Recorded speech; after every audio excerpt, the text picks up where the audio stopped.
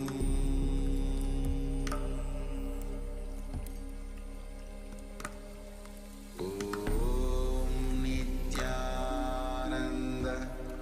Paramashivoham.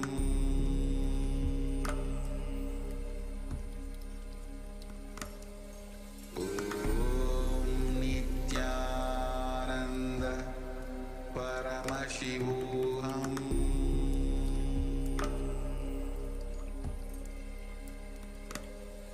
Om Nithyananda Paramashivoham.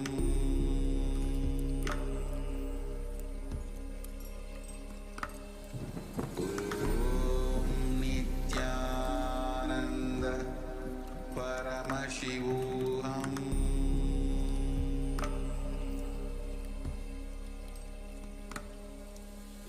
Om Nithyananda Paramashivoham.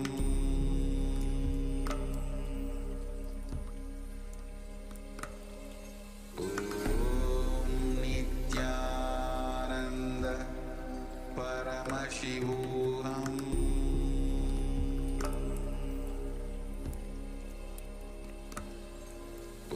Om Nithyananda Paramashivoham.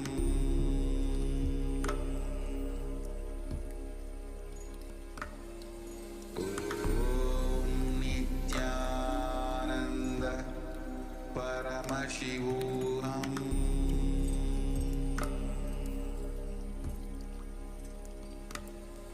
Om Nithyananda Paramashivoham.